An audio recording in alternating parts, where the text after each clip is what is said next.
situ saya melihat si anak kecil itu sudah bergeletak di aspal. Terus kita nyari solusinya, akhirnya si sang korban itu saya bawa ke rumah sakit terdekat. Nggak mau kan, karena melihat si sang korban itu sudah bergelincir darah di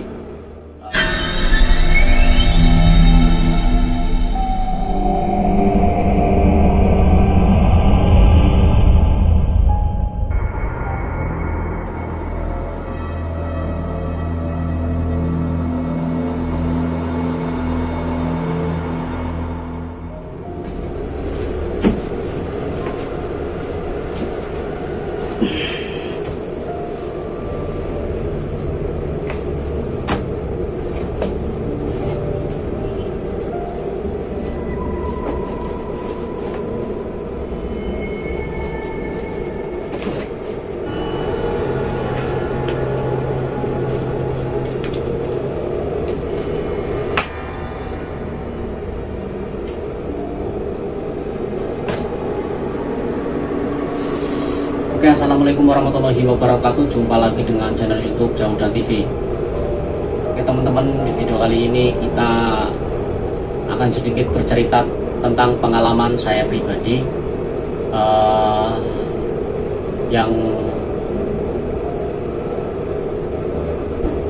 telah saya lakukan selama 15 tahun saya menjadi seorang jalanan, atau bisa disebut kehidupan di atas roda. Dari pengalaman saya pribadi, dulu saya itu mengirim barang ke salah satu daerah. Nah, daerah itu nggak saya sebutkan. Nah, pada saat itu saya mengirim barang dari jam 6, ya setelah maghrib lah, sehabis maghrib, mengirim barang ke sebuah daerah yang jauh dari kota Jakarta. Nah, pada saat itu setelah kita selesai bongkar, kita tata-tata siap-siap untuk pulang ke garasi. Pada saat itu saya dan teman saya terasa sangat lelah, dan rasa ngantuk itu sudah tidak tertahan lagi, karena waktu itu posisi jam 2 malam ya teman-teman. Jadi pasti lagi enak-enaknya untuk istirahat atau tidur. Jadi pada saat itu kita keluar dari gudang yang kita kirim sejauh 500 meter dari gudang tersebut, dan kita posisi konvoy 2 mobil truk ya dulu ya. Nah, tiba-tiba setelah kita melewati jalur tersebut, tiba-tiba tukang ojek dari belakang itu ngejar kita ya. Namanya kita nggak tahu ya, posisi mobil itu kan, mobil truk itu kan spionnya nggak terlihat ke belakang semuanya ya, tanpa terkecuali ada kamera dari belakang itu pasti kelihatan. Nah, itu kan posisi saya nggak ada kamera ya. Nah, setelah itu saya di Uber. Nah, tiba-tiba sang pemotor itu bilang ke saya, Mas, itu tadi nabrak orang di daerah sini gitu. Nah, terus saya bilang, nah, nabrak orang gimana? Kalau nabrak orang pasti kelihatan, Pak, saya bilang gitu. Kalau nabrak mah otomatis di depan, bukan di belakang, saya bilang gitu. Nah, jadi saat itu saya dan teman saya juga penasaran. Akhirnya saya putar balik.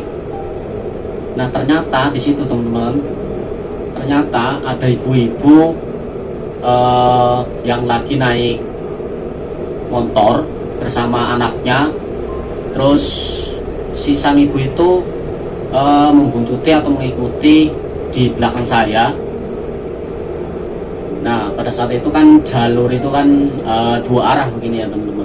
Jadi si sang ibu itu mau menyelip mobil truk saya, dia nggak mampu, nggak maksudnya terlalu mepet mungkin. Nah pas begitu dia nyelip dari arah sana, dari arah berlawanan itu ada sebuah becak genjot.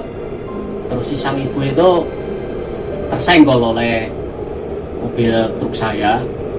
Terus si sang ibu itu terjatuh dan akhirnya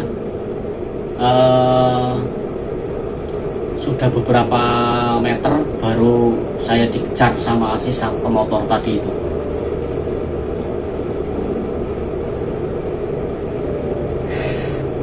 Nah waktu itu saya juga kaget, kok bisa gitu loh, maksudnya kok bisa si ibu itu jatuh terus kesenggol bak mobil belakang saya itu nggak terlihat dari spion. Nah kala itu mobil yang saya kendarai itu bukan mobil Canter atau mobil Fuso atau apa ya, itu melainkan mobil Mitsubishi Maruti. Itu spionnya juga nggak terlihat ke belakang. Nah akhirnya di situ saya melihat si anak kecil itu sudah bergeletak di aspal. Terus di situ saya mulai berdebat dengan sang pemotor atau warga sekitar untuk menyelesaikan masalahnya, gimana urusannya. Nah lalu saya itu memutuskan untuk menyelamatkan si sang korban tersebut. Jadi penolongan pertama kita itu harus sang korban dulu. Nah udah gitu di situ kita agak sedikit ada adu argumen ya sama warga sekitar atau sang pengendara motor tersebut. Jadi posisi itu si sang pemotor itu nggak pakai helm juga ya teman-teman. Jadi ketika jatuh itu ya langsung saja bercucuran darah. Ya kemungkinan itu sangat kencang ya. Dia posisinya kan mau nyelip gitu ya. Jadi gas itu ya pasti kencang.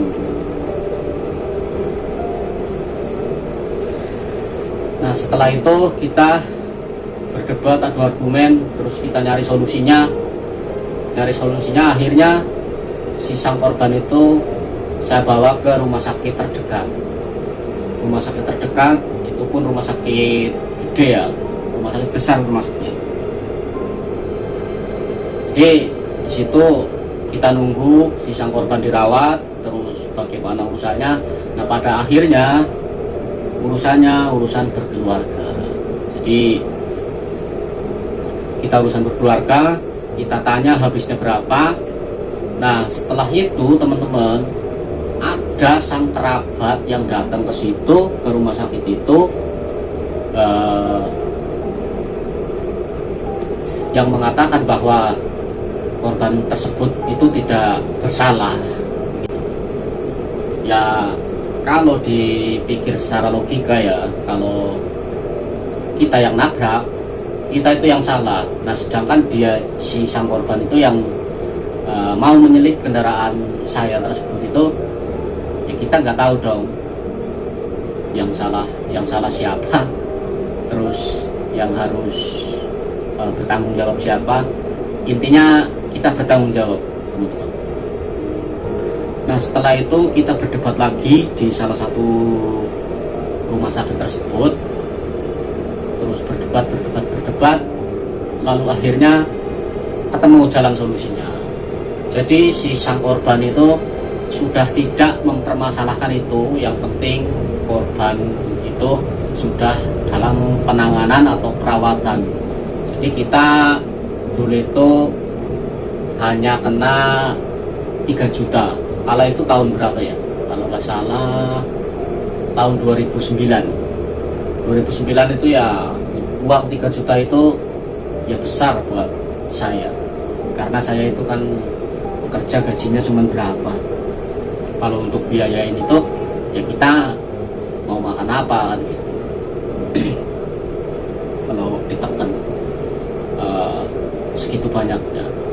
Nah awal mulanya si sang kerabat itu mintanya itu 7 juta. Terus saya nggak mau dong,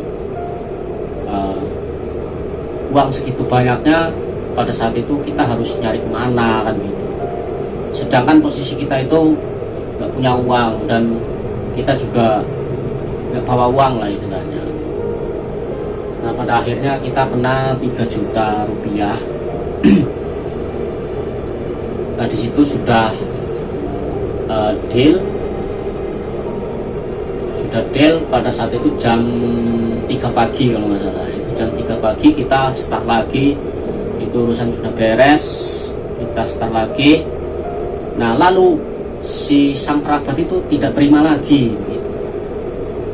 Dia ngomong di belakang itu sampai bilang begini, dia sudah orang tinggal bayar aja, kayak nawar cabai aja. Si sang kerabat sampai mengucapkan seperti itu. Lah namanya musibah kan kita nggak tahu ya teman-teman. Jadi ya kita usahain gimana caranya biar sama-sama enak lah ya, namanya kita berurusan dengan secara kekeluargaan ya, kita harus sepakat. Jadi waktu itu kan kita sepakatnya urusannya kekeluargaan, bukan ke kepolisian. Jadi kalau kita urusannya ke kepolisian ya itu bisa panjang lagi. Si sang korban juga nggak mau kan, karena melihat si sang korban itu sudah bergelincir darah di muka atau di badannya. Nah setelah itu kita hiraukan, kan kita sudah deal-dealan di situ ya, udah salaman.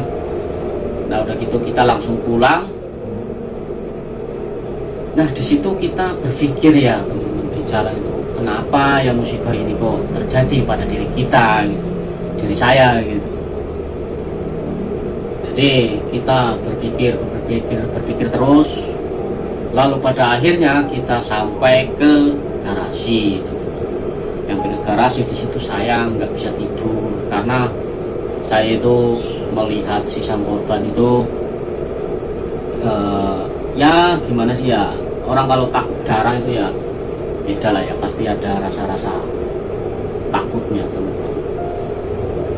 Pada saat itu kita nggak bisa tidur, lalu sampai pagi kita hanya ngerokok ngopi. Nah disitulah saya berpikir, oh kehidupan di jalan memang seperti ini, kalau nggak nabrak ya ditabrak. Udah gitu aja prinsip saya. Jadi ya kita nggak kaget lah kalau di jalan itu kita mengalami musibah. Ya intinya kita harus tetap berhati-hati lah di jalan ya, walaupun kita capek kita mengantuk, harus kita sisihkan waktu sejenak untuk beristirahat gitu teman-teman. Oke teman-teman, singkat cerita seperti itu.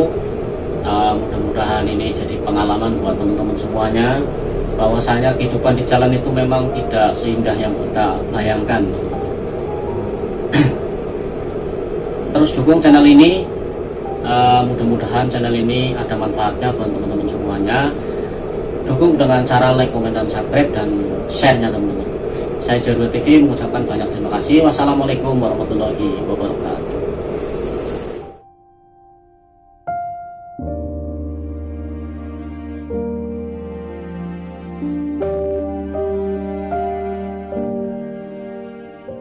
Thank you.